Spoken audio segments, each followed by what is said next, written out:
Sweet. We're in. So welcome back to zedoralivepod podcast. Who am I with today?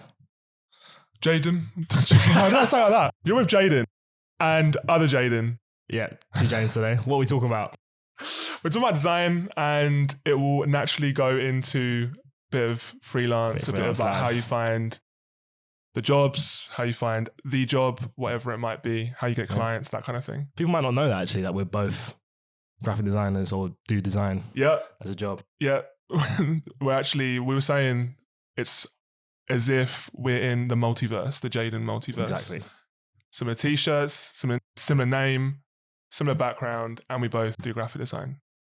Exactly. So how did you get started then? I got started doing how there were SoundCloud rappers and then it seemed like everyone was making a clothing brand. I was definitely in that bucket where everyone was doing clothing brands and I just wanted to get involved and see how that worked. So it started off spray painting on t-shirts and I was trying to figure out how to make a design. Yeah. I think the first one I ever made was Biggie with threshold all the way up. You know what I mean? Yeah. Like the black and white Biggie kind of graphic. And then from there, it would just go from doing that. I did that on Word and Publisher. And from that to the Adobe Suite. And now I'm here. What about you? How did you get involved? I had a similar vein. I was also very into fashion younger and wanted to have my own t-shirts, so started off with that and also just messing about Photoshop and I didn't know that it was a fashion thing as well. Yeah, definitely. I think so many people have gone through that. That's their entryway, not because they actually wanted to be a designer, but they were okay, I want to make t-shirts. How do I actually do that? If that makes sense. So they make a design and they print it on a blank or whatever, and then they go from there. But then I was kind of doing it as a hobby. I didn't really want to be a designer as growing up or as a kid. And then just kind of got more and more interested in it, and I still kind of pursuing an academic kind of career. And then I just decided, why not? I'll just go to uni for design instead, because it's what I was passionate about. And so I went to uni for graphic design. I did an art and design foundation, which I tried a bunch of different stuff in that. That wasn't just design. That was fashion, sculpture, fine art, a load of different stuff. But then that actually really reaffirmed that I wanted to be a designer. And then from there, once I graduated, just straight into work. And that's it. That's what she wrote. Do you think going to graphic design school, for want of a better word, has really helped you, or do you think you could have done without it in a way? Because that's a massive question that happens in a lot of people ask this question, and I think it's it does depend on the individual. I think going to uni now is becoming less and less of a priority in a range of different fields, but specifically for art and design, I feel you could probably make a similar amount of gains in terms of skill and knowledge working somewhere as you could specifically just going to school to do art. But it depends on what type of person you are. If you're not much of a self-starter, I feel you could really benefit from the structure of going to uni and learning about the theory, and because you still have lectures and stuff, right? And just your general knowledge in design is always going to inform your practice. Yeah. But other people might be you know what, I'm much better off just going to work somewhere. Yeah. And then getting experience on the job, learning from somebody, having a mentor, and then they don't have to, spend so much money going to university. It's interesting what you said about when you're at uni, getting into the routine of doing something, turning up and practicing a lot, and you get that similar rate of work if you do that at a job as well. But then for people who are just doing it as a hobby, you see a graphic and you think, oh, I want to recreate that with my family or my favorite athlete or something like that. Getting a rate of work doing that can be quite difficult, I think. But then to your point, it depends on if you're a self-starter or not. Yeah, and it also, it's going to mirror more how work is going to be for you when you actually graduate or get a job, right? Because, of course, when you're doing it for a hobby, you're just kind of designing things that you're interested in, you want to recreate, we're both interested in t-shirts. But when you actually have a job, you're not going to have that freedom of okay, this is what I want to work on today. You're going to have briefs, you're going to have constraints from clients. Do you know what I mean? So having that experience will definitely help, I think. But it's like what you make it, I think. Yeah. So I wouldn't say it's entirely useless, but it really just depends. And now more and more people are becoming really successful in design through non-traditional means, by not going to design school, not going to art school, not having any kind of formal education. And I feel it's one of those professions where a lot of people are transitioning into that because they've been interested in it and they're just bored of their job. So there's always going to be people that are changing, whereas people like don't suddenly wake up and be like, I'm going to be a doctor. Yeah. Do you know what I mean? For sure. Yeah. And it's something that you probably can transition into. Yeah, for sure. Because it's all around you. But I do think that you improve by getting like reps in and getting that consistency in all the time. You can't just walk into it and then all of a sudden be great. Yeah. I feel like design is one of those professions where a lot of people think they can do it. Do you know what I mean? Like, a lot of people think, oh, I could fix my car. Just, easy, put the wheel on. Right. And then a lot of people think, oh, I could just be a designer. Like, can't be that hard. But yeah, when you get into it. I mean, I suppose you kind of see that when it comes to freelancing. Yeah. I don't know. All over my Instagram, there's all of the like personal projects that I've done, right? And then you get friends who are like pivoting to music or whatever, or even just want a bit of artwork made for their small business. And it's like, I want to pay you, how much is it going to be? And then if it's like an actual job, you're saying, okay, this is what it is. And then like, actually, I'll just do it myself. I'd rather just do it myself because it's too expensive, or because it's like, I'm paying this amount for intrinsically something which I could do. But then, I don't know, you're paying for the practice that's come before it. You're paying for the person's vision. Like, how have you found it kind of explaining what you do to other people that are not like in the creative industry? Like when you say, oh, I'm a graphic designer, and they're like, what's their reaction? What do they say? I find this really interesting. Generally, people will say, oh, can I see some of your work or something like that? Or what kind of graphic design a lot of the time as well. I don't know that people, unless it's for in a professional context, people aren't necessarily that interested in who my clients have been or anything like that. It's more just like, oh, cool, show me some of your work. Yeah. Everybody thinks I make websites. Oh, really? Like everybody, yeah. So when I say I'm a designer, like, oh, so you do websites? And I'm really? Like, that's like the smallest part of what I actually do. So it's that's quite so funny. Interesting. Yeah. What kind of design work is like the thing that you would gravitate to most? Yeah, I mean, I've mostly focused on like branding and identity, and I've worked a lot in like marketing and loads of different companies just like as a freelancer. So helping them with things for their social media, emails, that kind of thing, reports, and definitely not so much websites. I feel like there is definitely pressure to like be good at a lot of different things as a designer compared to other professions, but like also I think it's becoming increasingly like the demand has been there for specialists, if that makes sense. So like before, I think it was quite an advantage if you said, oh, I can do websites and I can do branding and I can do motion and, animation or whatever. But now it's like companies want the best web designer, if that makes sense. And just like, they just want the guy that's just done websites over and over and over and over. Unless people are interested in like a jack of all trades. Right. Because they know how important it is to like nail this stuff down. But yeah, I think like in the general population, a lot of people are just like, oh, so you make websites? And I'm like, yeah, but not really. Yeah. Yeah. I don't know if you notice, there's tons of people, to your point about specialization, there's tons of people who will say, hi, I'm this person. I'm a graphic designer and I specialize in making like graphics for football teams or something like that, right? Yeah. And it can get quite niche. And I quite like that, because then whoever buys into you is buying into your particular way of doing something. Exactly. And your very specific niche, rather than saying, oh, you're a graphic designer, can you do this, this, this, and this? And by the way, we're going to pay you nothing. You know what I mean? So I don't know. I suppose there's pros and cons to it. You probably get less clients, but the work that you get and the clients that you get are probably more aligned with what you want to do. Yeah. And it's also like you can end up spreading yourself too thin, where like you're trying to do too many different things, and then like you're not really that good at any one particular thing, if that makes sense. Yeah, it makes sense. But when do you make like a transition between doing everything and seeing what sticks and then trying to niche down and specialize in something? I think you should have some exposure to like loads of different types of design, and not just like even not just like digital design, which so many people are just like, I only want to create graphics and like stuff that's going to be shared online. Nobody's really like into print as much anymore, or creating things or merchandise or whatever, especially like the sudden like emergence of like loads of product designers and like UI UX designers, because obviously they get paid so much, and tech has got a really big demand for those jobs, but then they don't have like the general principles in like typography and other things that you might have if you've tried other kind of avenues. But I think you are right, you've got to kind of figure out that point, and it will probably be different for everyone, where you're like, okay, these are the things that I'm good at and I should probably drill down into, whilst also like keeping the tools like sharp in other areas, if that makes sense. It's very hard to like weigh up, and I even struggle with that as well, like what work should I be showing? And like when clients are asking me like for examples of work, what should I present to them? Should I present stuff that I think is the best, or should I present stuff that I think is like specifically like tailored to their problems, if that makes sense? Sure. Yeah. That's a massive thing. Building a portfolio. How many pieces of work do you even put in a portfolio? It's never ending. It's never ending. Right. Yeah. Right. There's so many different aspects to it. As you said, what kind of work do you want to show? I probably gravitate more towards I want to put in the work which I want to do.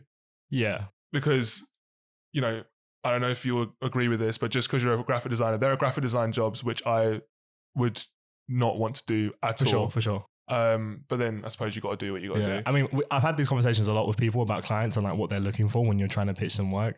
And it's funny because I think sometimes what they're asking for and what they actually want is like two entirely different things. For sure. So like the job description might say they want X and Y, someone who's proficient in this, that, the other, but really it might be something that's much more elaborate than that, or they only want someone who's really good at one thing. But I found, especially when I'm trying to pitch to clients that maybe I don't know and don't have a relationship with, like if you don't have an example of exactly what they're looking for, like automatically that's going to put you at disadvantage. Even if the thing that they're looking for is something novel or new or completely different. Like some people are like, I'm only interested in the people that have created landing pages for B2B SaaS business exactly like mine, even if that doesn't exist. So it's like, it's hard sometimes to like find out what the client really wants and showing them that and proving to you that you can do it. Because sometimes I'm like, okay, I'm quite confident in my work and I know what I can do in terms of my abilities, but how do I show that to the client in a way that they're gonna understand? Because I can show them loads of good work and they're like, oh, it's not really kind of what we're looking for. Yeah. Even though I'm very much capable of doing it.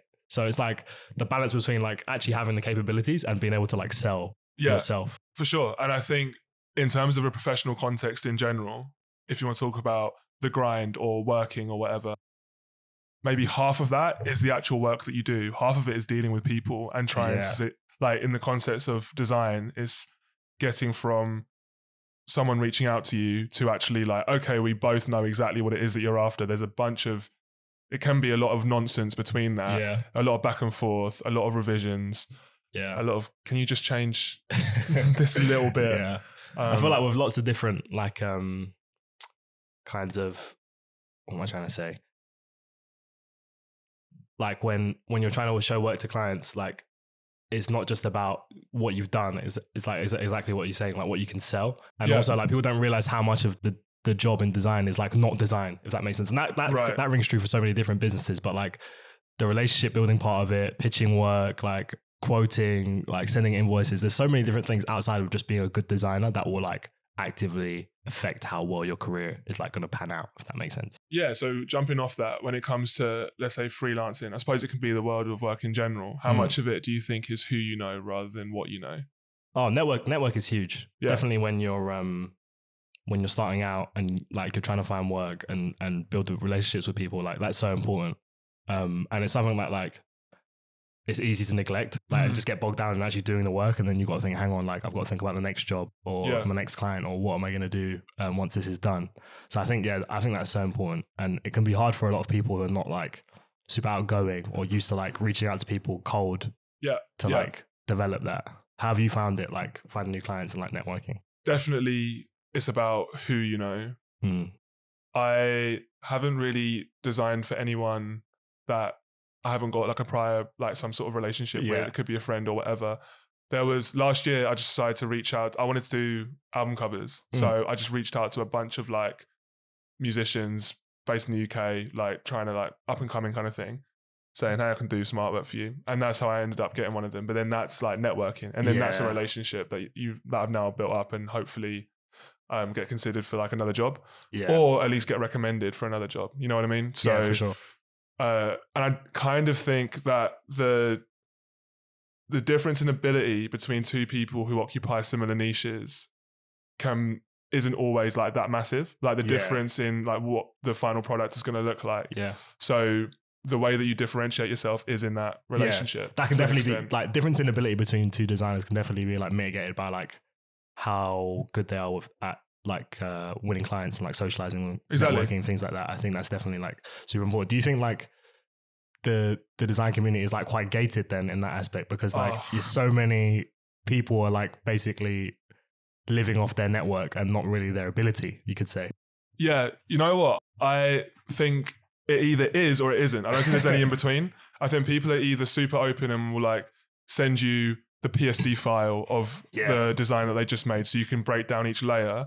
But then other people like will just keep it all to themselves, no sharing any texture packs or anything like that. Do you know what I mean? So I don't think there's an in-between. And also it can be expensive being like doing graphic design if without talking about like the Adobe cloud. Oh, for sure. You got to buy, if you're buying texture packs, if you're buying fonts, if you're like doing this whole bit, so true. Buying a bunch of assets, it can be expensive. So that's an element which feeds into this gated community aspect as well. But in terms of people, there's people like, do you know Doron? Yeah, of course I know. Doron Studio. Yeah. He's great because in terms of making merch, which is kind of how we started making graphics for t-shirts, his tutorials and his assets and all of that are wicked. And he shows you how to make really professional looking graphics. But then he's like the only guy I can think of who does that. Yeah. You're so right. And I think a lot of people like kind of underestimate how much work there is out there. And they get quite protective of their clients or their network and don't want to really bring people in because they're like, okay, these guys are actively like competing against me. But I think that couldn't be further from the truth in terms of like the jobs. So there's so much work out there, and really people that are, gatekeeping, I guess you could say, their network are like actively hurting not just other people's prospects, but their own as well by not like bringing people in. And like, there's been so many times where like somebody's reached out to me and they've been like, oh, can you do this for me? I've got a really tight turnaround. I need someone to do this like ASAP. And I'm like, I can't do it right now. This isn't the best project for me, but I do know X, Y, and Z who could do it. Yeah. And I've always gotten work kicked back from all those people because, people are going to always appreciate you just thinking of them, even if they couldn't do it. Do you know what I mean? Yeah. There's a whole perception with some people where if someone's doing well, then it's taking away from your ability to do well. But It's not a zero-sum game. There's enough food for everyone to eat. Especially when, like, to use that analogy, the food multiplies when everyone eats together. Do you know what I mean? Yeah. Because you just got more opportunities for work, or you can collaborate with people and then you get something really cool and then you get more relationships and then that adds to your network, which inevitably leads to more clients and better quality work. So yeah, I think it is a gated community in some ways, but it shouldn't be. Yeah, especially because I feel like there's so much access to design in terms of like the knowledge. You could just literally go on YouTube or buy a course or like even just follow people and like, ask questions, whatever, to like actually get into design. But then like you might feel that roadblock when you really try and penetrate the industry and get jobs and like, Yeah, I suppose that's getting professional clients can be difficult if you go into it through that route. Like you haven't got a graphic design background in terms of formal education and you haven't got any professional clients yet because you need clients to get clients. Yeah. So getting that first client, I know that I found it initially quite difficult because there's only so much personal project work that someone's going to swallow before it's like, okay, but when have you received a brief and you've executed on that brief well? Yeah, for sure. Which is a skill in itself, as you were saying earlier, right? It's all well and good to, if you're me, sit and watch Match of the Day and make Bukayo Saka graphics until Kingdom Come. But receiving a brief from someone and executing on that is something completely different. Yeah, for sure. So do you think like the way that the community is set up in terms of like getting work through networks is like a good thing for design, or do you think like there should be a fairer, like more meritocratic way of like getting work? That's a hard question. I think obviously it should be more meritocratic, but does meritocracy even exist? It's hard to like formalize that in a way. Like I definitely don't have an answer right off the top of my head. What would that even look like? Yeah. Do you know what I mean? So definitely, I think like giving more opportunity to like junior designers, people trying to get into the industry would be like a good place to start. Yeah. I mean, I don't know how you found it, like getting your first like job or client or even like project, but yeah, it can be very hard. And I think especially now with the way the job market is, like graphic design is actually quite saturated as like a profession. Like I said, because you've got so many people that want to pursue it just off rip, but then there's people that want to transfer from their more, I don't know, boring or laborious job to something else and be more creative. So there's like a big mixture of people that want to actually get into design. Yeah. I think one of the major ways that you can level the playing field is the access to the tools, which you could, this is a hot take, you could to an extent say AI is kind of doing, because you can just type something in and then you get something out. But at the same time, that's not creative. So even though you're giving more people access to the ability to make something which previously would have taken expertise and knowledge, AI is shortcutting that a little bit. Yeah. But I think that's kind of detrimental. But then as a graphic designer myself, I'm not going to say that I don't use AI sometimes, because generative fill can be it can be quite fun sometimes, you know. True. So that's one thing. But then access to tools, like it could be texture packs, it could be YouTube tutorials, which is obviously free. It could be access to different programs so you can actually make these graphics. Access to a laptop, you know what I mean? Yeah, for sure. I don't know. AI is. And I feel like those kind of non-traditional ways of entering the industry are not very formalized. Like there might be in other jobs, like if you want to be a plumber, you could be an apprentice or go to trade school or whatever. But if you want to be a designer, the only like formal way is like go to school, go to art school and apply. Whereas like the other ways of doing it are kind of quite hard to kind of quantify. Like, what do I actually do? Like, you can't just watch YouTube tutorials forever. Do you know what I mean? Like, you're going to need some access at some. You can't, but then the YouTube tutorial market has also become really saturated. Yeah, so you can probably find something that you're interested in and some kind of tutorial step-by-step process to learn how to do something. And then from that... Yeah, I mean, I still do that to this day. All the time. I mean, DeSIGHn Studio, right? Or even like things that I should know how to do. Like, how do I mask this image? And then I'll go to YouTube and do it, even though I've done it a million times. Do you know what I mean? Yeah, it took me ages to figure out what the mask tool was, but it's good. But all the time I still use YouTube now just to remind myself, how do I don't know, bring up patterns or something like that in the window. Yeah. I don't know, whatever it might be. So then if you were like someone just starting off in design, or you'd been like studying for a little bit, or you're in uni and you want to get your first like job or client, what would be the advice you would give to that person? I don't know, because everyone kind of biases towards their own experience, right? Yeah. So I think I was on the guest list for a while, like the Elephant Room, I think that's what it's called. Get the guest list, and then I got a client through that. Okay. A while ago. And then just to be honest, the main way that I've gotten clients is I did the 365-day challenge, which Overset Text, I think, is his handle. He made a YouTube video about it and he gets tons of clients. So I thought, why not try it? But then that's my very shortened version of graphic design school, because it's about getting those reps in and trying to find a way to execute on an idea or a message that you're trying to get across. Definitely not the same thing, but in terms of practicing. And then from that, like on Instagram or on Behance or something, I had something to put on Behance, and then I had content to make up a portfolio now, because I'm getting, as I say, these reps in. Yeah. My Instagram, suddenly I'm not just like I'm me graphic designer, because that's all I ever post about. So once I got that association, then that's when friends who had podcasts or who needed a graphic being done as an invitation for their mum's birthday or something like that, it's like, oh, could you make something for me? And then slowly, because that's still professional work if you get paid for it. Yeah, for sure. So you can still count it because you're receiving a brief and executing on it. That's a really long-winded answer. I think getting the reps in firstly, and then sharing work. Yeah, I think that's a big one. Making sure that your name is associated with the ability to do graphic design. Yeah, like there's so many online communities where you can share work and like be around other designers, and even be around clients, like on X, on Behance, on Instagram, and like so many people are just constantly putting out work. Like even if you're not, at the level where you can consistently make work or even have the time to, still kind of like being in those communities, commenting, liking, sharing stuff can make a big difference and like get you a bit of notoriety, if that makes sense. That's a good point, actually. Yeah. And when I figured out that I wanted to do football graphic design, I started following a bunch of football graphic designers or sports graphic designers, because like the NFL and the NBA, their graphics go crazy. Yeah, for sure. And then from that, there's some people who make tutorials, so you learn how to make graphics similarly to them, or you start liking and commenting under their posts, then they start seeing your work. And I think generally, this is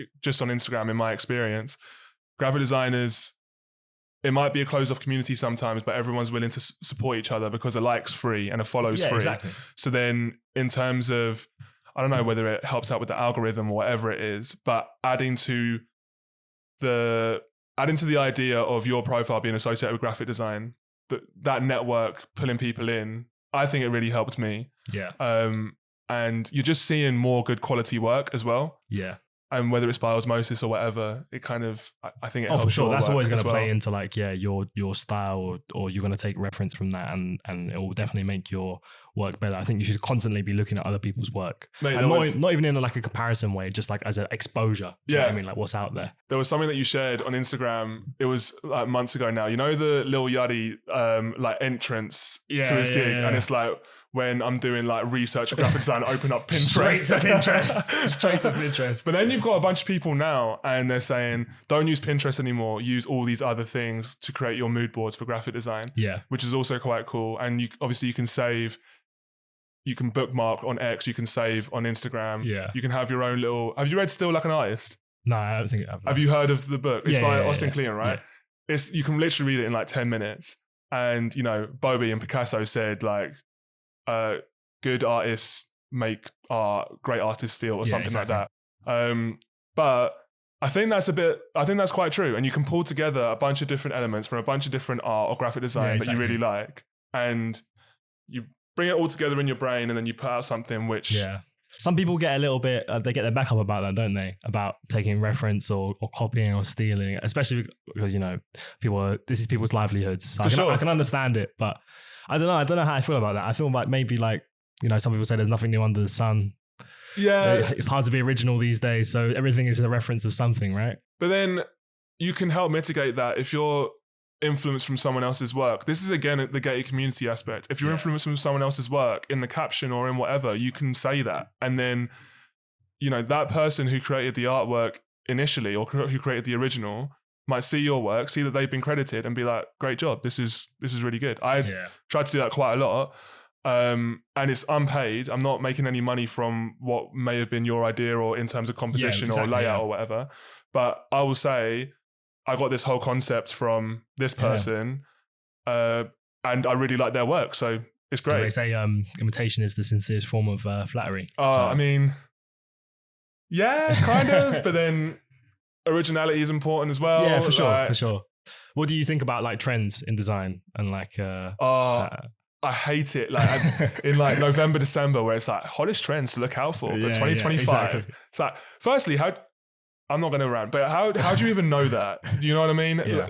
How can you tell what's going to be trendy in a year's time? You can't tell anything. I think it's just clickbait. I think it's similarly to like national holidays for marketers to like have an easy payday or something like that. It's just an easy win for YouTubers and things like that. Trends in general and like sticking to them, obviously you kind of need to. You need to, you know, I suppose it depends on what kind of graphic design you're doing. But if you're designing for like a Gen Z company, then you're going to want to keep your like feet on the ground and understanding what Gen Z is talking about in terms of those kinds of trends. But then some people try and do it and they just completely miss. There was one company which said our drinks or something hits differently rather than hits different. Oh no. And that's where it's like appropriating something rather than trying to get a good idea from something. So I don't know, what do you think about trends? There's always going to be like what's in vogue, what's popular, and people overuse it. Like, you know, there was a big thing around like the retro t-shirt designs and like sports players instead of like rappers or whatever, but I think it's about just like understanding where they come from and like using them tastefully. Like, because there's always going to be people that hop on trends and like it's an easy way to like integrate yourself, right? Like, oh, I'm going to do something in a similar style to what's popular, and you know, that way I can have a bit of clout and, you know, join in on the fun or whatever. But yeah, like trying not to just get sucked into, okay, I'm just going to do whatever is the most trendy and never really developing like a personal style, if that makes sense. Or even things that you're just good at because you're just constantly copying what you think is like good, if that makes sense. So like, it can kind of mess up the taste, if that makes sense. Yeah. Of a designer, if they're just constantly hopping on trends. For sure. I like, again, hot take, but I think hopping on trends can be beneficial if you're like really early starting out. Oh, for sure. So because that's how you can maybe like go viral or something like that. But also, if you don't have any clients, it can also be a good way of like receiving a brief. If you see what's trending and it's like, I always used to just look on Twitter and see what the top story was. Yeah. And at that point, I mean, still now, but at that point we had like 5 prime ministers in 2 weeks. So there was always something to talk about. There was always hella content. So, but then that in my head, I'm like, okay, I've received a brief, make something funny or try and make something funny about what's going on in UK politics at the minute. And then like, however that manifests is its own thing. But if you don't have any clients and you can't practice receiving a brief and executing on it, I think going off of whatever's trending is a good place to start. Yeah. Because if nothing else, you can make people laugh, or you can try. Yeah, no, for sure. This was a good question I was thinking about before we started the pod. Do you think that the most successful designers are the ones with the best style or the best taste? As opposed to... just the people that have the best, I guess you could say, technical ability? That's interesting. I think it kind of goes hand in hand. I'm going to be annoying and sit on the fence because executing something tastefully probably means that you've got some technical ability.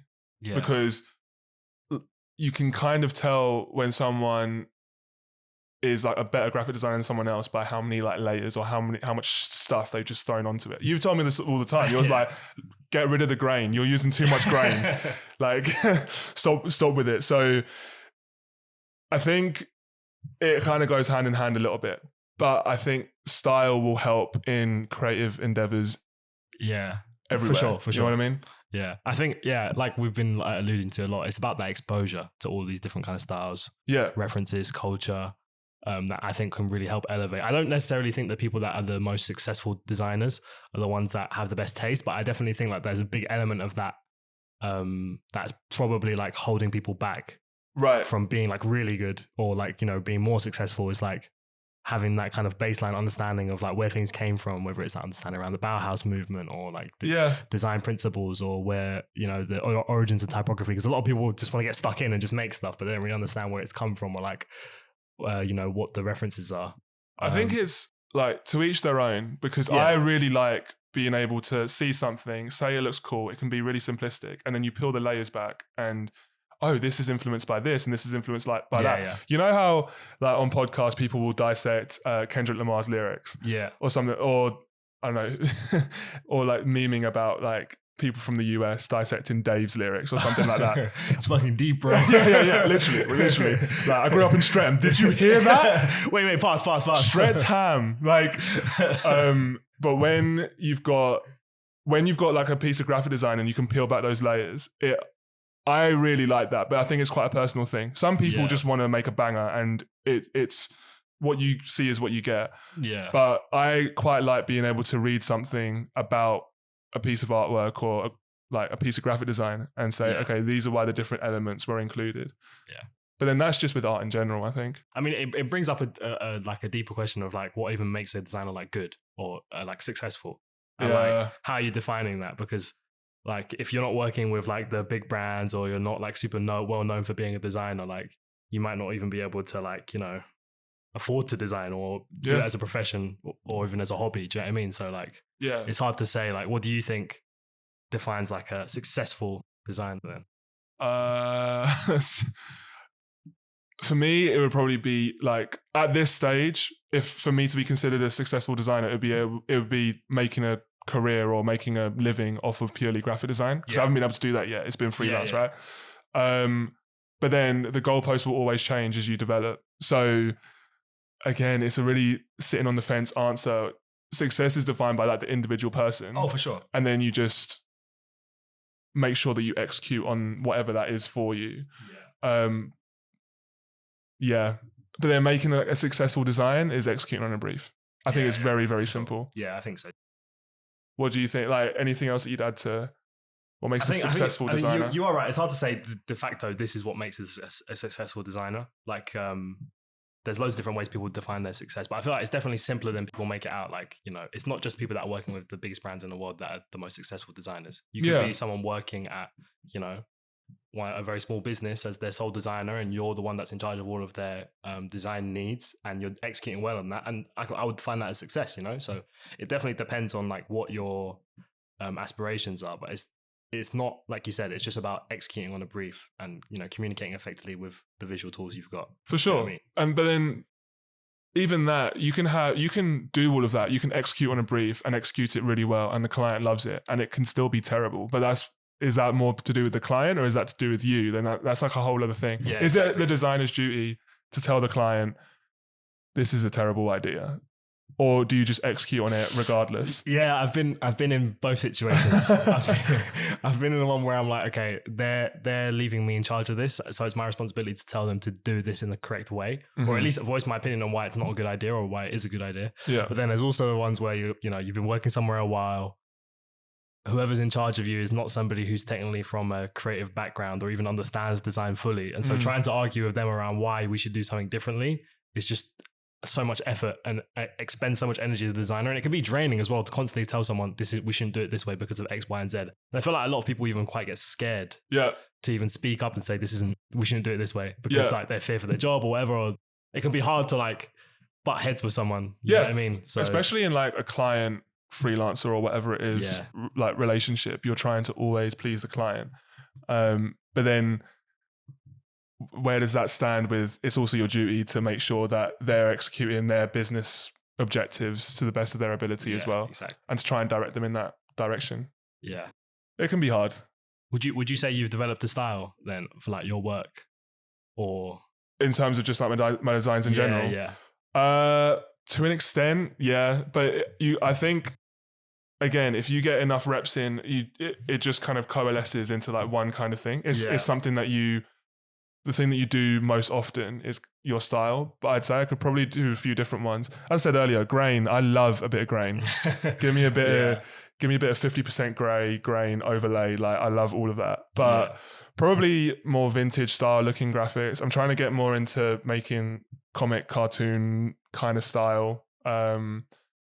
And football. So anything where I can make the context around the football game or the player or whatever a little bit more witty or a little bit more visually stimulating, I guess. Yeah. That's kind of what I like to do. What about you? Yeah, I don't know. I feel like I've been a bit of a chameleon. Like I've never really like stuck to one like visual style. I think that might just be a symptom of like the kind of big spectrum of clients that I've worked with. Yeah. And yeah, it makes me think as well, like if it's important for you to have like a personal style as a designer, or whether you should just be like, you should cater however you deliver work to whatever the brief is. You know what I mean? Like, of course, you're going to have your personal influences and biases from, how you've gained knowledge and things like that. But yeah, some people argue like, your primary goal should just be please the client or deliver on the brief. Do you think that's important? Do you think that's the goal of a designer, to just deliver on what the client wants and not ask questions or advise, or you know what I mean? I think it's like addressing the brief to the best of your ability, but the best of your ability can also be challenging the client. It's really circumstantial. But I also think maybe a bit too much emphasis gets placed on a designer's particular style, because generally you've got like more than one interest outside of landing pages, for example, right? You can do a bunch of different things and you can execute them on them well. It reminds me of one of my friends is a DJ, and he's like quite a big DJ, and his songs are always bassline, and that's like what he goes to like festivals and stuff for. I went to a party and he was DJing. I was like, I don't like the music personally. It's not really my cup of tea. And I was like, is it gonna all be bassline? And he was just putting hit after hit after hit. It was great. And it was like, it was a really, really good evening, and he's a really good DJ. And I was speaking to him afterwards, and I was like, I've got this perception that you're just going to play a bunch of bassline. He's like, I'm a DJ, I can do this. And I think it's similar in graphic design, where it's like, you've got a style, that's what you might do professionally, but then you can do other stuff as well, and you can do it to a really, like really, really well. I feel like it's hard to articulate that point sometimes though. Like, this is the work that I've been doing, but I can do what you also want to do as well. Exactly. Yeah. And that's why when you were saying about a portfolio, like some work is the work that you want to do, and some work is the work that the client wants to see. Yeah. And then you can kind of go somewhere in between. At least in that initial conversation, you can say, okay, you've got this idea, I'm thinking it could look something like this. What do you think? Yeah. You know what I mean? So yeah, for sure.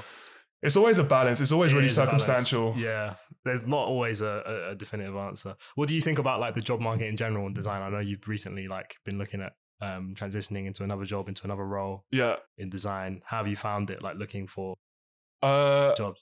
I think it's been fine. For me anyway, the hardest part about applying to a job is that that's a job in itself. It's just such a lengthy task. It is a lot of effort. But I think there's a lot of roles going, and I just applied to kind of anything and everything that I could see. You know, if my capabilities, if I could basically do what they said in the job description, then I'd apply to it and then just see what happened. I think, again, that's just a numbers game. Just get the more applications you put into different design roles or whatever it might be, the less, in a way, the less each one will mean if you get turned down, if you don't hear back. That's my mentality of it anyway. So that's kind of what I went ahead with. But I don't know, it can be quite hard. The job market in general, dealing with clients, I mean, that's a whole other thing that we kind of addressed earlier. Yeah. But it's hard. And also, like, it's hard to get paid really well in graphic design sometimes as well. So sometimes you've got to take on multiple clients, or you got to do full-time and then do freelance. And it's a whole thing. I mean, it can be very discouraging. I think it's really hard at the moment to find a role that, number one, like, you feel like you could do. Yeah. And then number two, that like you can actually get through the whole interview process against like hundreds, sometimes even thousands of people applying. Yeah. And the kind of specifications and what people are asking for out of junior designers at the moment is like literally crazy. Like some of these people are just coming out of uni, like they might have a bit of experience or they're self-trained and now they're looking to like really get into the market, but you're expecting them to have so much more experience than would be expected of them in other professions. You know, being able to do X, Y, and Z and really taking on the roles and responsibilities of like 2 or 3 different people. Yeah. So I think, it can be hard to like find companies that really value design properly, I agree. And understand like, okay, you're hiring a junior, they're going to need support. They're going to need someone to give them more knowledge, exposure on all of these things. They're not just going to be there ready to like integrate into your business and just do everything that you need them to do. That would probably be expected of like a senior designer who's, you know, worth a lot more. Right. Do you think that support is given to junior designers? Like, let's assume that you get the role and you're being asked to do 1,000,001 different things, because before going into work, I think there was something I saw on Twitter, and it was saying just apply to the role because they will train you anyway. Even if you don't think you fit the criteria, you'll get training on the job. But then, do you think that kind of thing happens in the world of graphic design? If you land a job and the expectations are super high, as you were just saying, do you think, I don't know, it's a fast lane anyway. Do you think you get help in swimming in that lane? I think you've got to figure out like what kind of organization you're going to be joining. Like, I know not every person has the luxury of applying to places where there's going to be a huge design team that can help you. And you might literally be on your own. I mean, when I first started out, there was a few jobs where like I was like an intern, but the other designer was like very busy with other tasks and didn't really have much time to like mentor me. So I was very much in the deep end, and just kind of figuring it out. But definitely try and find those places where you can get support. And it's like, it's not a bad thing to ask during interviews or during that application process. Like, am I going to be supported? What's the like learning and development kind of like policy here? How am I going to be supported while I'm doing this job? Because like, at the end of the day, you're trying to get something out of it too. It's not just about pay, it's about experience and developing. Yeah. So definitely think about that when you're applying, but don't get discouraged if there's not a place where you can, or there's not a person you can refer to in that company that could be like your direct like mentor. Because you're still going to learn so much from, you know, just being there and just being the designer, and you'll pick up things along the way. I think most people kind of do themselves a disservice in what they can actually do. Yeah, I think so as well. Definitely, yeah. Well, on that, do you think that there's something to be said for the work can speak for itself sometimes? Because you see a lot of people, again, on like social media or whatever it might be, who somehow like they go viral, the algorithm hits just for them at one point, they go viral, they get a bunch of clients, and they are just a business unto themselves. Yeah. Without having to go to a company. Do you think that there's something to be said for the work that you put out there? You know, whether it be exposure, getting the reps in, whatever it might be. Do you think there might be something in that speaking for itself? Or do you think it's good to go down more of a, you know, you apply to a job, you're in a company, like that kind of route? Or a bit of both? Yeah, I think there's no inherent like downside of like taking on extra work or doing freelance bits or projects on the side. And that's always going to help, even if you do have like a full-time employment. But it really depends on what you want to do. Some people might benefit more from being in an environment around other people, and like that's going to really like invigorate them and like give them that kick up the butt to like really like go for it. For sure. Other people might just be like, I'm ready to do my own thing, and there's nothing wrong with that. But yeah, you're still going to have to develop those kind of tools, especially if you're a bit earlier on in your career. Like, you're still going to need that kind of training And of course, you can pick up things along the way and collaborate with other designers and do things like that. But it might find it a bit harder in the beginning to go like full-time freelance. Do you think, this is just something that I just thought of now, do you think graphic design is becoming conflated with like videography as well? Do you think it's all going to become the same job? Essentially, it's not going to be you're a graphic designer and you're a videographer. It's like you're just an Adobe Cloud person. You can just do it all. You know what I mean? Yeah, it's tough. There's like two sides of it. Like I said before, like some people want a specialist. They want someone, I want the best landing page maker. Right. They want that guy. Right. But other people, they're going to need someone, especially with budgets in organizations I'm talking about here. Yeah, like, exactly. They're going to need someone who's a jack of all trades that can do this, that, and not necessarily to an amazing standard. Again, I think people do themselves a disservice. They're like, oh, well, I can't use After Effects or I can't make motion graphics, so I shouldn't apply. Just apply. Like you can learn so much on the job and through doing. And like that might be a very small part of what they want. They might obviously, if they say this is absolutely essential, then it's something to consider. But if they're all of these extra things they're asking for, it's essentially these companies trying to save money, right? For sure. So don't be afraid to like, put yourself out there and say, this is what I'm good at, this is what I'm confident in, but I'm ready to learn, ready to develop. And I think you're right. A lot of people like they're asking for so much out of even junior designers that like, this is what I mean. Don't be embarrassed that you can't do it all. Do you know what I mean? Yeah. This is what I mean. Like, let's assume you like the classic trifecta. You know how to use Photoshop, Illustrator, and InDesign, right? Yeah. And you're proficient on those, and then you go into a role doing that. A lot of the time, having applied to like roles and things like that, it will say something like After Effects is like a plus or a bonus or something like that, right? Which implies that when you get the job, you'll probably be doing a bit of video stuff as well. So you're almost like breeding a generation of, as I was saying earlier, Adobe Cloud people that can just do it all, the jack of all trades, as you were saying. Whether it's to save money or whatever it is, I don't know. But I don't know, I kind of see it going that kind of direction, where you've just got someone who you just give them a bunch of assets and just make something. And then you've got videos, you've got your whole social media done. Have you ever been asked to do like a design test or like a trial at a place? There's kind of a split opinion on that in the design community. Yeah, so I interviewed somewhere and the interview was just the interview. And then they said, all right, we'll give you an hour we'll give you an hour, a few assets and see what you make, basically. So there was a brief, but it was a really loose brief. We had a lot of creative freedom. Came back in an hour and saw what I made. Yeah. I actually really enjoyed it, but it was something, like it was something that I do anyway as like a hobby. That specific brief was very, very good for me. Yeah. Right. I can imagine if it was a landing page or something like that, I think I'd struggle a little bit more. But this one was perfect for me. What do you think about these kind of tests? It's interesting. I actually put a part on my Instagram a few months back, and I asked people if they would work for free or / do design tests, and the results were actually quite surprising. More people were in favor of doing them than I expected. It was maybe like 70-30. And I was like, oh, 70 in favor? 70 in favor of doing work for free or doing design tests. And so there is some nuance and there's some context, but I would say if I had to give a definitive answer, it's no, don't work for free at all. Oh yeah, because it's free work. Yeah, it's free work. And that's true.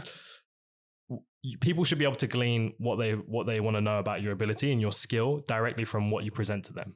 Yeah. So, there's an onus on you. You need to present yourself in the best light you can, show them that you can do the work and you're capable. But there's also an onus on them to understand what they need from what people present also, right? So I think if you're starting out, you can feel some pressure to like do these tests, right? Because you don't have any other jobs or prospects. Maybe this is your only interview that's going this well and they've asked you to do a test and it's not paid or whatever. And you just do it out of that pressure. But it definitely has an effect more far-reaching than just, you doing a bit of work for free and sacrificing your time, because this is like normalizing these kind of ideas that you can ask designers for free work constantly to clean their skill. And as much as people like to say that they're not going to use it for, their business, or it's not a live brief, or it's not for a client, which I've actually had people ask me about doing work for free that was paid and they were going to use that asset even if I weren't to continue working with them. Yeah, so as much as people try to say that that's not going to be the case, they're always going to have, access to that idea because you presented it to them. So whether it's now or whether it's 5 years in the future, it's hard to say whether, you could ever truly say that they haven't used your idea. And it's about you respecting, your practice and yourself as a designer. But I can completely understand why people would do it when they're starting out. But You're doing yourself and you're doing the design community a disservice by continually working for free or doing design tests that are not paid. You know what? I never even thought about the point of a design test being, oh, they're just going to teeth your work, essentially. I never thought about that at all. It's happened with a certain gym brand recently that were asking people. Oh, really? Actually, I think I saw that. Yeah. Don't know if we'll say the name. Yeah. Very, very well-known brand in the fitness industry. Yeah. Was getting people to do free design tests and then using that work as part of their big campaign. That's not good. That is not good. There was, I think there was a well-known brand. If it's the one I'm not going to say it, but there was a well-known brand doing that like a few years ago as well. I mean, I guess it happens more commonly than I might think anyway. Yeah. And I mean, it happens not just in full-time jobs as well, it happens in pitching, right? So if you've been invited to pitch for a big project and you're a designer and you want to share your ideas, you're essentially, presenting that without the guarantee that you're going to be getting that work and there's access to those ideas. Yeah. So it's definitely something to think about and think about it seriously when people ask you to do free work. Just so speaking on that, like I think this community is like safe in that way. There's a community on Twitter. It's called. Have you heard about 1 minute briefs? Yeah. So I used to do them like all the time. Again, just practicing getting a brief and doing it. And there's usually like a prize for whatever the best execution is. I didn't realize that the idea. I mean, it's a bit self-explanatory. I didn't realize that the idea was you're meant to turn it around in a minute. So you just spending a whole day. There I am, just spending a day on Photoshop, and then there's people like quickly scribbling one down. And it's usually things that are quite witty, but not necessarily the 1 minute briefs community, but that's work that's just being put out there. And if it's for a specific brand, then could that brand just take it in the same way that they might take some random person practicing their graphic design? They might take that. Because I think what it comes down to is like design is not just the things that you produce. It's not just the tools and the skills that you have to make things. It's also about your ideas, right? And your creativity, because there's so many capable people that could do something for somebody and just exactly deliver what they expect. But when you're paying for a designer or you're employing a designer, you're also employing their brain, their ideas, how they solve problems creatively. And that's something that you've got to protect. I think it's important to protect. How is it that you go about, like, you say you received a brief? What do you have, like a step-by-step, a 7-step process? This is another thing that people in the design community are like really split on. Some people are like, I have the like actual like solidified process for going through briefs, but I'm a bit more loose. I think I tend to look at what they're asking and try and dissect, exactly what they're looking for in terms of the objectives. What's the actual outcomes they're looking for? Not just we want this banner, this ad, this video. What is the actual outcome they're expecting? They want to increase engagement. They want to reach a new community. They want to, whatever the case may be. And kind of work backwards from there. Because sometimes you can read a brief and what they've asked for is not really what they want, if that makes sense. And so there's that part of kind of unpacking it and then going on from there, like delivering the work and what they actually want. But I feel like some other people might have a bit more of a kind of standardized process for dissecting briefs. What about you? I don't really, but it depends on what the brief is. This is my answer to everything, I guess. But this is something that I've learned in my current job, actually, when trying to make something which fits within like the zeitgeist or something like that, you're trying to get attention, basically. A way to think about it, or a framework to think about it, is insight, idea, execution. So you got the brief, and then if you have an insight from like the past 6 months, which can latch onto that brief, for example, let's say you're trying to create an ad for a football team and you're trying to attract Gen Z, you know what I mean, to buy the new kit. So that's the brief. And then the insight might be X% of Gen Z buy football kits or something. I don't know, whatever it might be.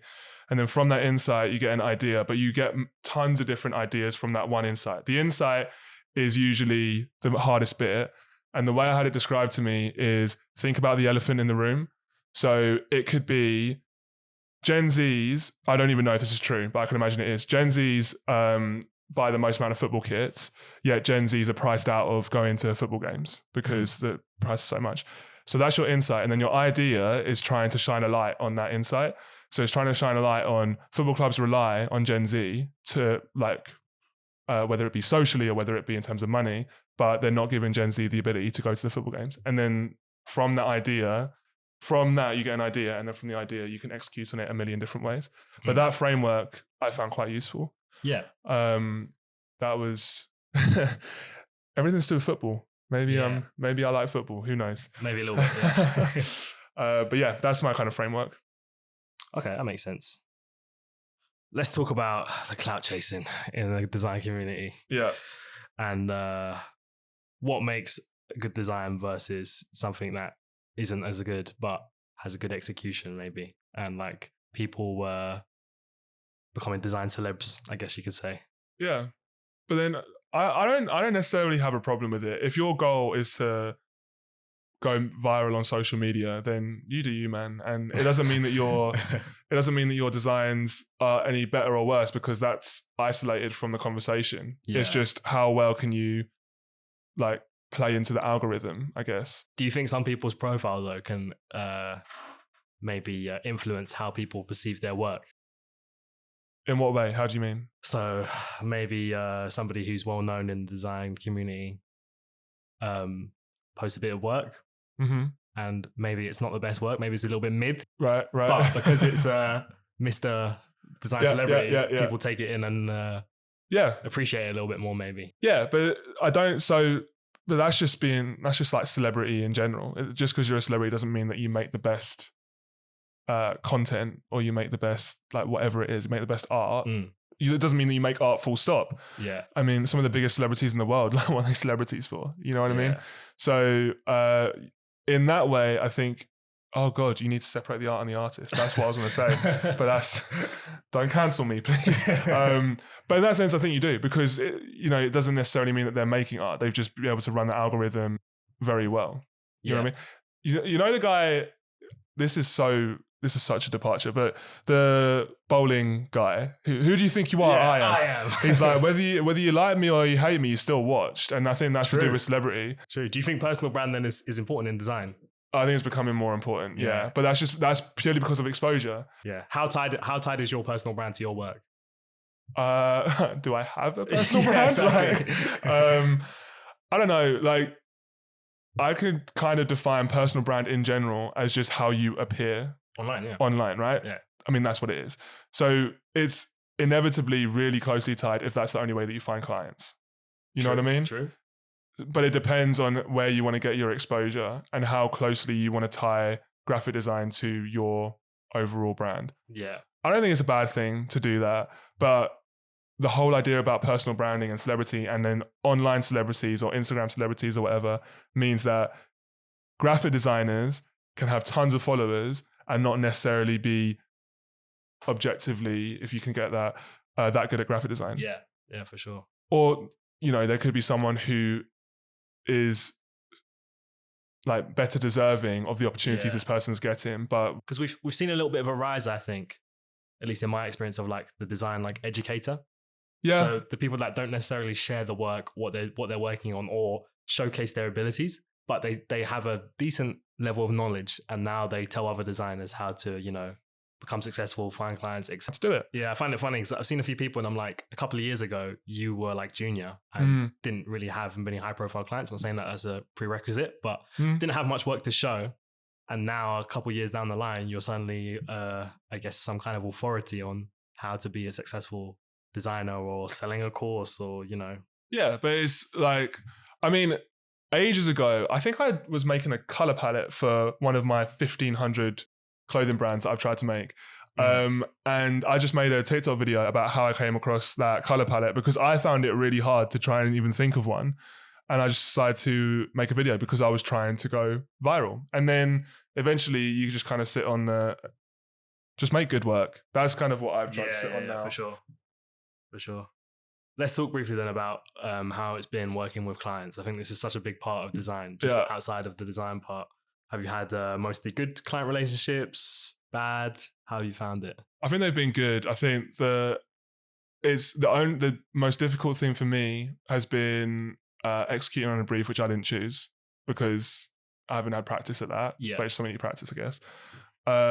And it's like timelines and sticking to deadlines and Yeah. the stuff that isn't graphic design, the business stuff. Yeah. That's been what I found most difficult. But I think that's just moving into the world of work in general. What about you? Yeah. I've been a designer for a while now, so I feel like I've really had the spectrum of like really good clients that I've continued to work with, some of them to this day. Okay. And the really bad ones, which I just really wish I'd never even have spoken to in the first place. But I think you develop a little bit of a sixth sense, like from just having so much exposure to different types of clients and what their requirements are, or like who's going to be a good client and who's going to be a bad client. For example, the ones that talk about pay right away, huge red flag. Oh, really? Yes, do not pass go. Yeah, the ones that are really going to be a stickler on price almost always correlate with the worst clients who are going to be like the most picky, have the most requirements, at least in my experience. Wow. And of course, every client's got a right to negotiate on the pay if they want. If I have every right to refuse that if I don't want to, or we can come to an agreement. But the ones that are hyper fixated on the price and value are usually the ones that are going to cause the most issues. And some of my best clients have literally, I've given them the invoice and they're like, yep, it's done. It's cool. Right. Let's focus on the work. That's their priority. Okay. So yeah, there are a few things you can probably like glean from working with clients. Like, okay, this is maybe going to be an issue. Like if they're going to be picky, or they're going to not be responsive, etc. But that can be very hard to like, it's definitely like a feel it out type thing. Mate, I think we need to make like a dealing with clients starter pack. Like this is what you like look out for. It's what you like do not pass go on this. Yeah. Or Have you ever had issues with like feedback from clients not being clear, or like they're being like overly picky or hurtful in their comments maybe? Yeah, but then I don't know, it depends. Like some clients, I mean, musicians get a bad rep about being divas, right? Yeah. When it comes to that graphic design and stuff. But I also understand that I've got a responsibility to help their art manifest in like a more visual way, right? Yeah. So I don't know. I don't really mind picky comments like that because it just means that they've got a specific idea about what they want for their art to look like. And I'm just not quite hitting that because I've got a responsibility to that person. Yeah. Even though that's me talking about it in hindsight. Like at the time, it's just like, it's a tiny thing. Like, or it actually looks way better like this kind of thing. But I don't know. I think you've got a responsibility to your client to just swallow it, eat it, and just get on with it. I think it can be hard because you're getting critique on something you've created, right? There's obviously you're going to have a little bit of pride. You're going to be I hope people will be proud of the things they produce. Yeah. And so for someone to like tear it down can be quite hard to manage emotionally and like to separate yourself from work. Definitely, I think I struggled with that when I was a bit younger and thinking like it's like a personal attack on me, if that makes sense. Yeah. Rather than, okay, they're just talking about the work in an objective sense, or they want to get closer to an outcome they're happy with, if that makes sense. So it can be hard to be like, okay, it's not me. I'm not the world's worst designer just because they don't like this. Do you know what I mean? So, for sure. And I think, even though it can hit hard to start off with, separating yourself from the work that needs to go on is a skill which I think is quite a good thing. It's so important, bro. So important. In the same way that like clients can just be about the work, or they can be all about all the nonsense that goes with it. As a designer, you can also just be about the work. And it's like, okay, I didn't execute on this brief in the way that the client wanted, so I need to just... Yeah, I think that's so important. I think especially, this is just anecdotal, but I feel like a lot of designers attach their sense of self to their work more so than maybe in other professions. Yeah. And so like, it's hard for people to be like, okay, this isn't about me. It's about the work. But you'll have such a better time, and your mental health will really thank you for being able to compartmentalize like the work and yourself. Like you're still a good designer if your client doesn't like what you've done. Do you know what I mean? Like, so in fact, going off that, do you have like a dream client that you'd want to work with? You don't necessarily need to like name them. Yeah. But if you had a dream client, do you think that you'd find it more difficult to work for that client because you're so obsessed with making the work as good as it can be? But then you can't, like, perfect doesn't exist, right? And then anytime you get any kind of negative feedback, it will hit that much harder because it's like, but you don't like my work. Yeah, no, of course. And it'll feel so much more personal. If you're passionate about a brand, or you're really a fan of a brand and you want to work with them, you're always going to have that issue. I don't know. I've always thought about that, and like, what would be my dream client? And I don't know, to be honest. Because in a way, like going down that line of thinking, I'm just going to go one more time about football, but... If I'm an Arsenal fan, in theory, this isn't true, but in theory, the last football team that I'd ever want to work for would be Arsenal, because it would just make, like, I would not be able to separate myself from the art. Exactly. but then it would also be great. So and a lot of people said like working with their dream clients has actually ruined their perception of those brands as well. So you might be like, oh, it's my absolute dream to work with like Nike or North Face or Carhartt or whatever, and then like it turns out it was a really horrible experience and it's just ruined your like vision and like view of that brand. So like, but then I'm careful about like that. Do you know what I mean? When you go behind the curtain and then you realize it's not all like as nice as it was. Well, it's either that or as soon as a brand that you really love gets associated with work, like it just needs to be work. Yeah, exactly, that can completely ruin it for you in your head as well. For sure. So it can be really difficult to navigate. I think there's a lot of people and it's like, oh, I landed my dream client. And it's like, okay, let's see how you're feeling in a couple of years' time. Oh, yeah, you know, you're so right. Let's talk about the elephant in the room right now, AI. Yeah. Do you use it? I have not for client work. Yeah. I believe that's unethical, but I have used it. I have played around with it with Midjourney, DALL-E, generative fill on Photoshop, and the like. And yeah, it's interesting because I feel like people outside of the design community are like, that's it. Design is a toast now. That's it. And I'll admit that AI is improving very rapidly, but I don't think it's anywhere near the point where it could replace jobs in the way that people are touting it to. What do you think? I think it's interesting how it seems like we had a time before AI and a time since AI got introduced and not like this linear progression of technology just getting better. Yeah. Because tools that artists can use have been getting better all the time. And then, you know, when Photoshop first got introduced, for example, it could be like, oh my God, then that's unethical or that's not I've real heard design. People say that when Photoshop came out, a lot of people had the same opinions, like, that's it, design's dead now, we're all going to be on computers. Because like you're not using your hands or whatever it might be. And now Photoshop is just fine and it just helps. I would like to think that AI just acts as a co-pilot to people in a lot of ways. For sure. Yeah. But I might be too lost in the sauce. Like I've heard that so many times and I just want to subscribe to it. I mean, the developments have been so rapid. I mean, have you seen Sora recently? Yeah. Videos, like actually it's insane what it's capable of. But like when I think about how I can apply that to the work that I'm doing right now, there's not a great deal of crossover, if that makes sense. That's true. I don't know if it's the same for you. No. It's true. And like, you know, you think about, obviously everyone thinks about, okay, is my job as an individual at risk? But as we were saying earlier, if 50% of the work is the designing and the other 50% is the relationship you've got, you can't have apparently you can have a relationship with AI. That's been in the news recently. But you know what I'm trying to say? Like you can't get that same level of like networking or relationship with an AI. As I'm saying that now, watch when it's all happening when this episode goes out.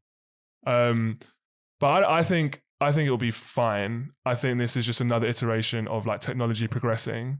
It will change the way that people work, but I think people will adapt to the tools, right? And they'll integrate them into their practice. And there's a whole bunch of, you know, considerations around like the fair use of the things that AI has generated, copyrights, you know, whether brands will be able to monetize the things that have been developed from AI and all of those other considerations. And just from hearing from other designers, there hasn't been a great deal of like professional work that I feel like AI has really boosted or helped, if that makes sense. But that doesn't mean it can change very soon. I think it's just like, if you're a designer and you're worried about that stuff, just try and learn as much as you can around these tools, keep yourself up to date, and you know, be really clear on where your value is, right? Like be really clear on like, again, you're not just hiring me because I can use Photoshop, you're hiring me because I've got ideas, things that you can't do, things that you wouldn't think of, and really drill down into those, because that's where people are gonna you know, find value and be looking for people when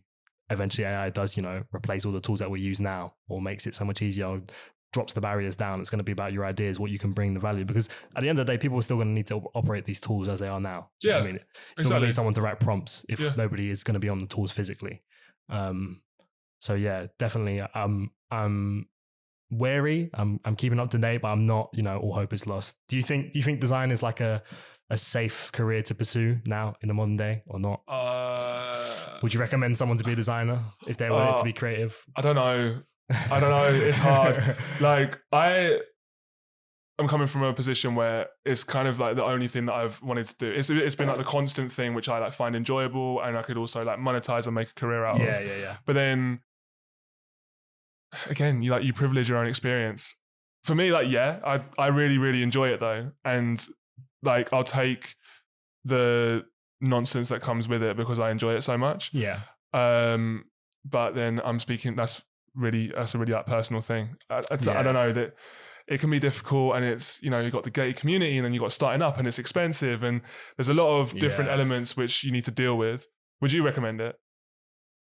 Again, it depends. Who am I talking to? Has been the answer constantly, but I think don't get into design for the wrong reasons. If you want to get into design because you know, you wanted to make t-shirts and you want to have that freedom and do those things, just keep it as a hobby, because immediately once you start to monetize it and you get into the real weeds of like design, it's nothing like, you know, the fun of being at home and just messing around with your mates on Photoshop or making funny memes. It's not that at all. Yeah, it's not. So yeah, be really clear. I mean, some people really derive kind of what would you call it? Like not benefit, but they find it fun to be creative, even if it's not something that they've been able to completely like create from its inception. Like they find it gratifying just being in that kind of mode where they're allowed to creatively solve problems. But yeah, definitely it's not as glamorous as people make it out to be. No. Like, yeah, there's a lot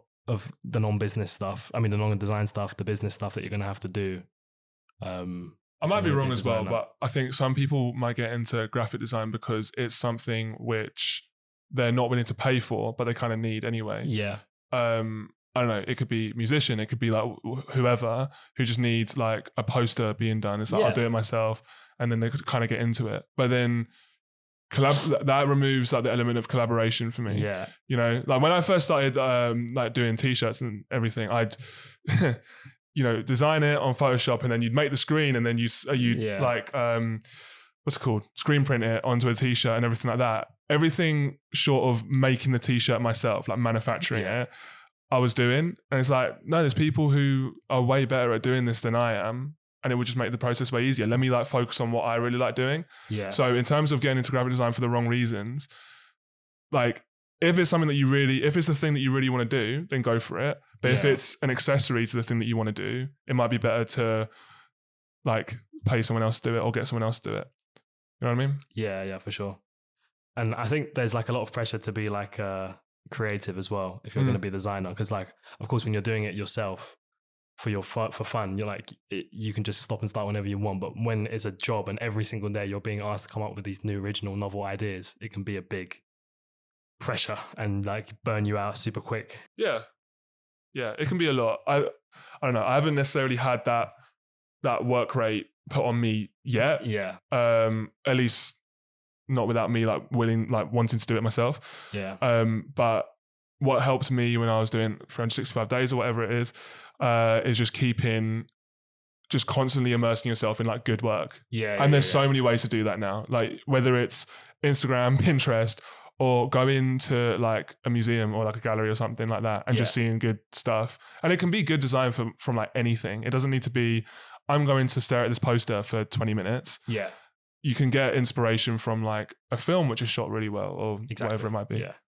What would you say then your aspirations are as you're like moving on in your career? What are your hopes, your dreams for design, for yourself and I guess for the community in general? For myself, I would, as I was saying earlier, just be able to make a career and like sustain myself off of like purely just being a graphic designer, and enjoying what I do as everyone wants to. For the community in general, I hope that the graphic design community becomes more open and more collaborative. And also more respected by people outside of the club. Yeah. We've got some work to do there, I think, as designers. For sure. Because there's the reason people get into graphic design for the wrong reasons, I think, is because they think it's such an easy thing to do. It's like, oh, I need to do this and I'll just do it myself because it's easy. Which means that the work isn't necessarily respected as much as it should be. And the designer's time or whatever it is. Exactly. Yeah. So I hope that happens for the community. And also, like, naturally, I hope AI doesn't take over and ruin us all. What about you? What are your aspirations? Yeah, I think I'm well into my career now. I'm kind of in that middle stage, trying to think about what I want to do as I kind of move on, go get more senior. And I definitely think I want to do some stuff, you know, for the community in general, like you said, about trying to build that community of people, lower the barrier to entry, and also getting a bit more respect for people as designers. I don't have all the answers right now, but you don't have all the answers. But yeah, it's definitely something I'm thinking about, and like how I'm going to transition out of just being on the guy on the tools. Do you know what I mean? Right. And thinking a bit bigger, maybe. So in terms of helping out the community, are we going to see like a set of tutorials from your... You're going to see my YouTube course, guys. Yeah. Please buy it. No, I can't, like, when it's like this. So this is the brush tool. And it's just so tedious. I'm thinking about those bigger questions, but I don't have the answers. Okay, I didn't know that. That's cool. We'll try and figure it out along the way. Yeah. And yeah, try not to get my job stolen, like you said. Exactly. AI don't come for us.